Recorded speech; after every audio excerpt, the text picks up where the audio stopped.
He was one of the richest tech founders in America. Until his billion-dollar company collapsed in 7 days. Lawsuits hit. Investors turned. Billions vanished. Prison became a real possibility. And while he was fighting to save his empire, his wife was sleeping with a delivery boy. Or so he thought. Because that sinful affair triggered a chain of events that forced regulators to reverse their decisions, destroyed billion-dollar lawsuits, and quietly restore the company. By the time he learned the truth, he didn't ask for a divorce, he asked one question. Who did I marry?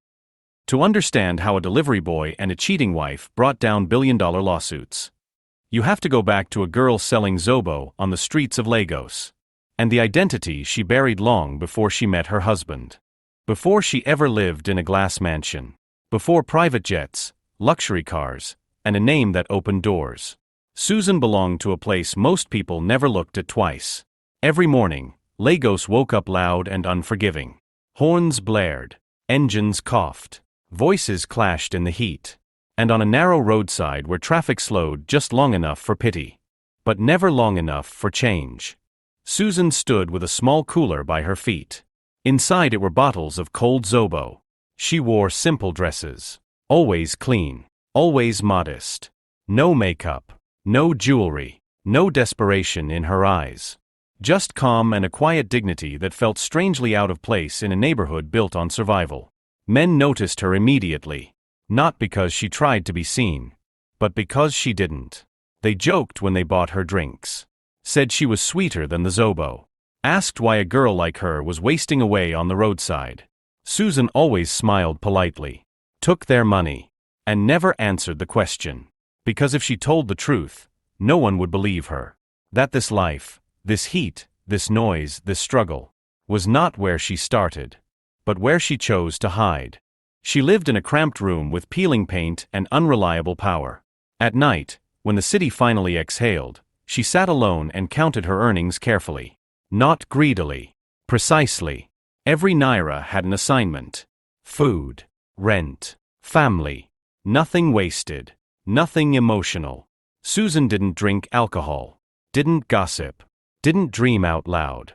And she never talked about her past. Not because it was painful, but because it was dangerous. People around her thought they understood her story. A poor girl. No connections. No education.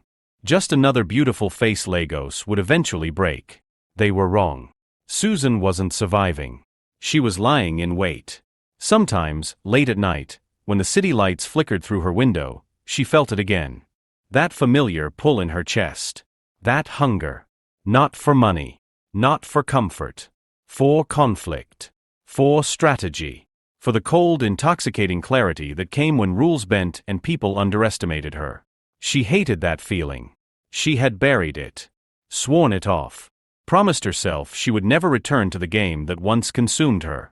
So she woke up the next morning, lifted her cooler, and returned to the roadside. That evening, traffic was worse than usual.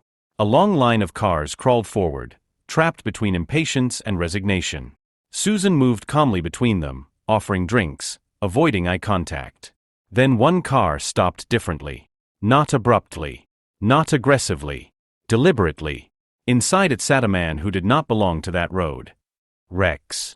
He had been on his way to the airport. Late. Frustrated. Distracted by phone calls and deadlines that shaped entire industries. And then he saw her. For just a second, the noise disappeared. She wasn't dressed to impress. She wasn't calling for attention. She wasn't even looking at him. And that unsettled him. Rex had seen beauty everywhere, runways, penthouses, private islands.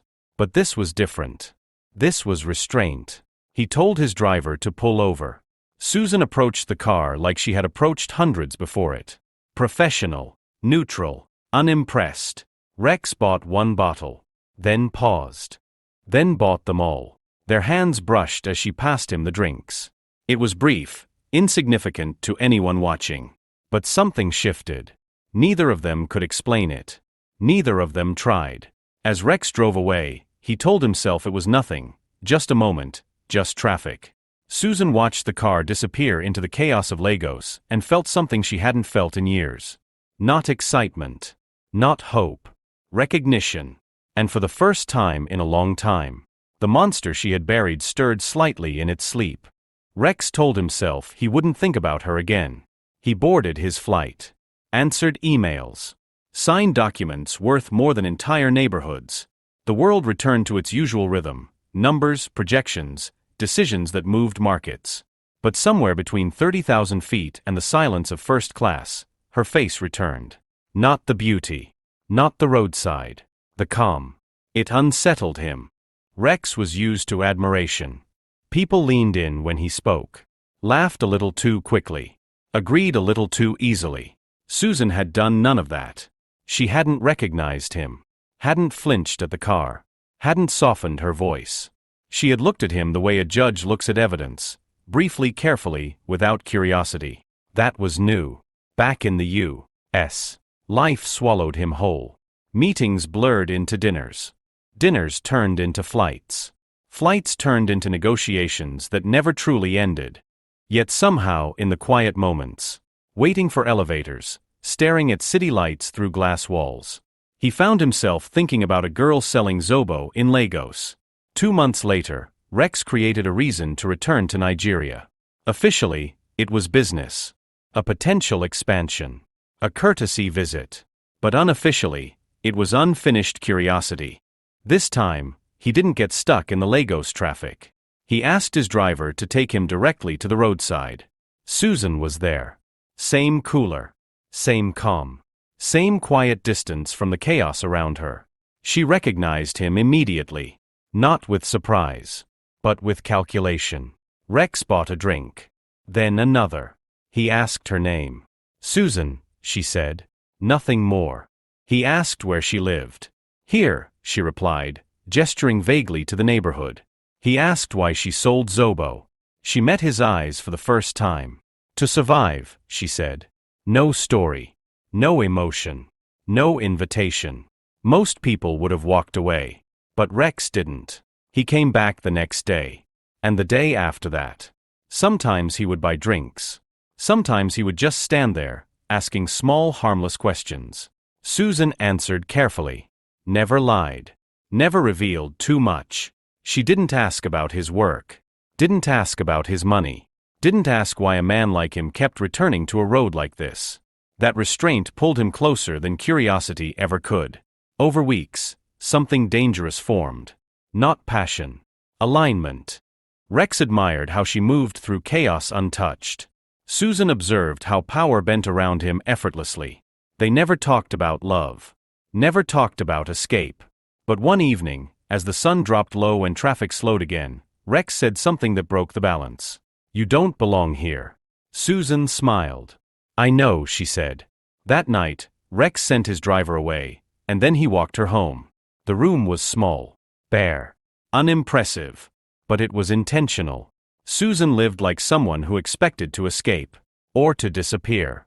Their conversations grew longer, deeper, but still controlled. She never told him about her past, and he never pressed, because Rex had spent his life learning one rule. People who hide something this carefully are either broken, or powerful. When he proposed, it shocked everyone. His board. His advisors. His friends. A billionaire marrying a roadside drink seller from Lagos made no sense. But Rex didn't marry her to save her. He married her because she didn't need saving. Susan accepted without tears. Without hesitation. She gave just one condition. Her family would never be abandoned. And Rex agreed. The wedding was quiet, private, and efficient. No fairy tale. Just a contract sealed by something neither of them fully understood yet. As Susan left Lagos, she looked out the window one last time. She wasn't running. She was only relocating. And somewhere deep inside her, the monster smiled. Not because it was awake, but because it knew this wasn't the end of the game. America gave Susan everything Lagos never could. Space, comfort, and a life so quiet it almost felt unreal. The house was enormous. Too clean. And too still. At first, she moved through it carefully, as if afraid to disturb the order. She learned the routines. Learned the rules. Learned how wealth spoke without raising its voice. Rex was generous. Not performative. He was precise. Cards without limits. Accounts without questions. A freedom few people ever touched. Susan used it. But never recklessly. She sent money home every month. Paid school fees. Bought houses for her parents. Lifted siblings and friends out of the dirt she once stood in. She didn't forget where she came from. She only removed herself from its grip. To the world, she became what they expected. A beautiful billionaire's wife. Always dressed well. Always smiling. Always present at the right events. A perfect baby girl. But inside the mansion, something was missing. Rex was rarely home. He lived on airplanes and in boardrooms, chasing growth, fighting competitors, expanding empires that never slept. When he returned, he was exhausted. Physically present. Mentally elsewhere. Their conversations shortened. Then thinned. Days passed without touch. Weeks without intimacy. They tried, at first. Vacations. Dinners. Soft promises made late at night. But silence is patient. And it grows. 5 years passed. No children came. Not because of tragedy. Not because of blame. It just simply never happened. And though no one said it aloud, the absence filled rooms the way smoke does. Quiet, heavy, and impossible to ignore. Susan never complained. She had learned long ago that survival required discipline. So she adapted. She filled her days with spending that looked careless but wasn't. With friendships that never got too close. With generosity that gave her purpose when intimacy faded. But at night, when the house slept and Rex was somewhere between time zones, she felt it again. The restlessness.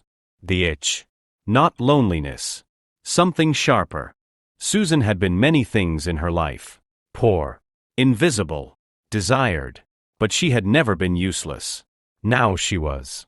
A decorative life wrapped in luxury. And for someone like her, that was unbearable.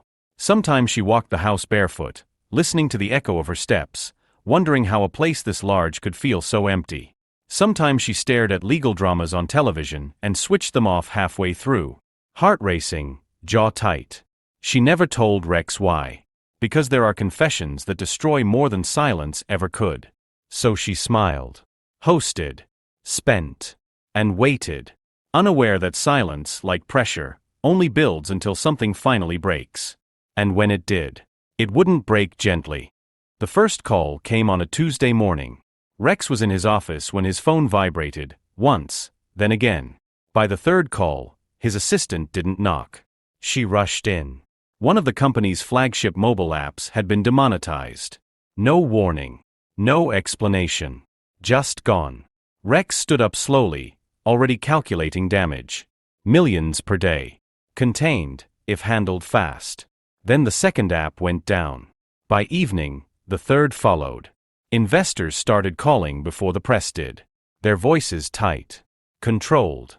Threatening without saying the word. By the end of the week, 9 apps were offline. 9 revenue streams, shut. $33 million a day evaporated. $12 billion a year erased. And no one would tell him why. Regulators cited ongoing reviews. Partners claimed compliance concerns. Platforms stopped returning emails. It wasn't random. It was coordinated. Lawsuits followed immediately. Class actions. Breach claims. Contract violations. Some legitimate. Some opportunistic. All expensive. Rex stopped sleeping. His calendar became a wall of emergency meetings. Lawyers spoke in circles. Advisors whispered worst-case scenarios. The word criminal exposure appeared for the first time. Then again. Then often. At home, the mansion felt colder than ever. Susan watched from a distance as Rex unraveled.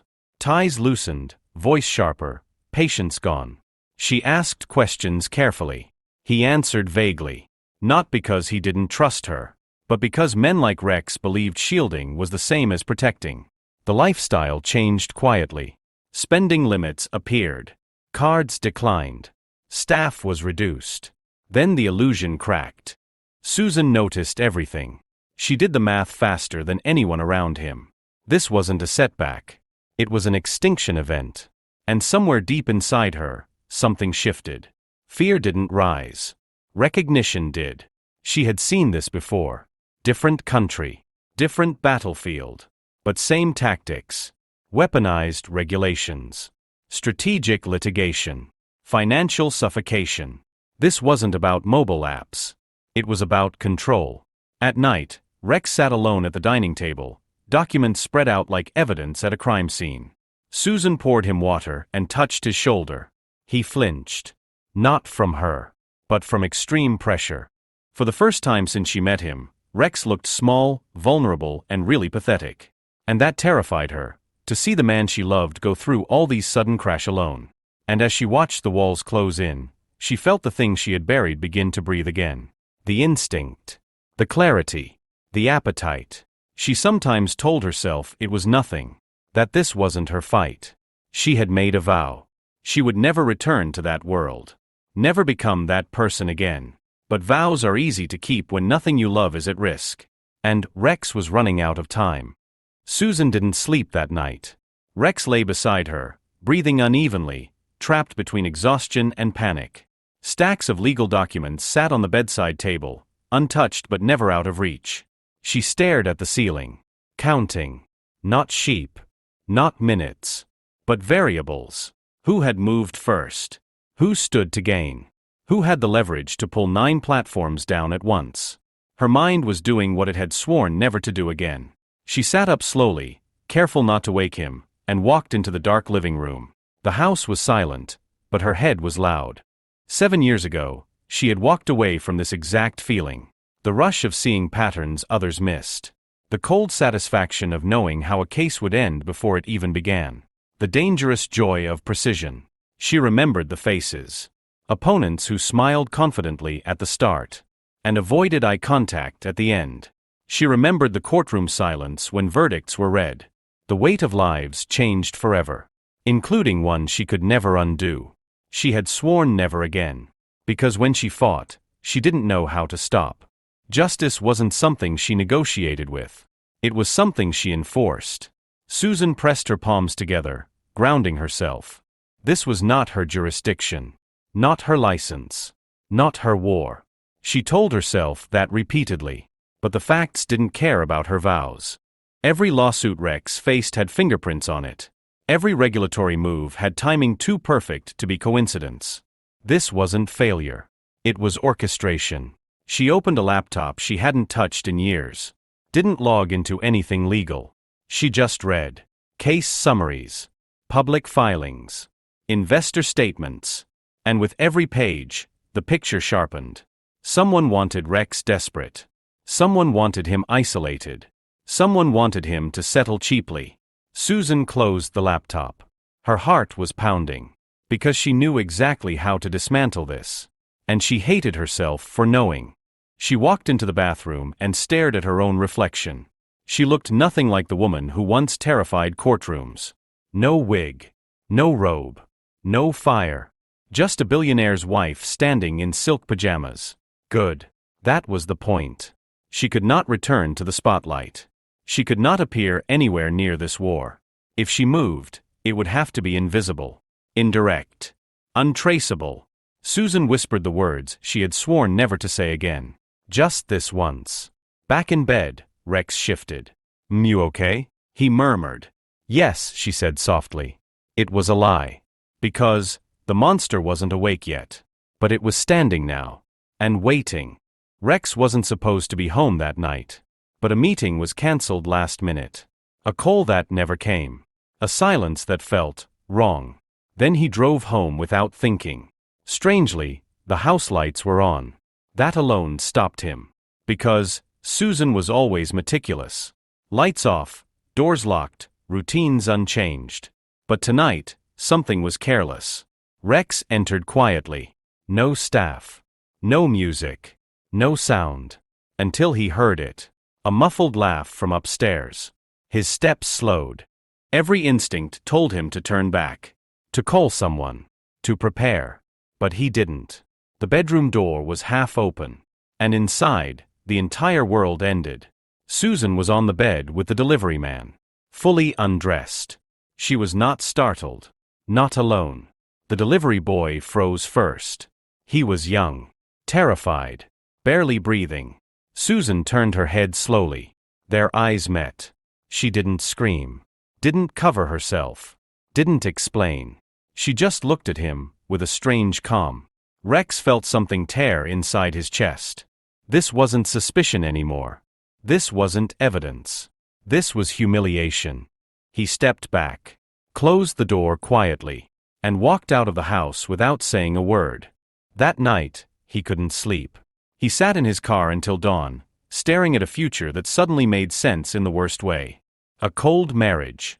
A fallen empire. A woman who had traded loyalty for survival. By morning, Rex had decided. No confrontation. No rage. Just strategy. He hired private investigators immediately. Lawyers after that. Divorce papers were drafted. Assets were quietly moved. Susan didn't call, didn't text, didn't chase. And that hurt more than the betrayal itself. Days later, the reports came in. Photos, timelines, and proof. The delivery boy was real. The meetings were frequent. The betrayal? Undeniable. Rex hated her then. Truly. Every sacrifice he had made replayed in his head. Every defense. Every excuse he had ignored. But the hatred cracked when something impossible surfaced. An anonymous email. No subject line. Just an attachment. A legal filing. Already submitted. Already accepted. And in a jurisdiction Rex hadn't even been sued in yet. He read it once. Then again. His breath caught. The filing referenced internal vulnerabilities. Regulatory conflicts. Data pathways known only to people deep inside the war. And embedded in the timestamps? Woven so subtly he almost missed it? Were the exact night Susan had been with the delivery boy. Rex sat back slowly. His hands began to shake. That bed. That night. That betrayal. Perhaps it wasn't passion. Perhaps it was strategic positioning.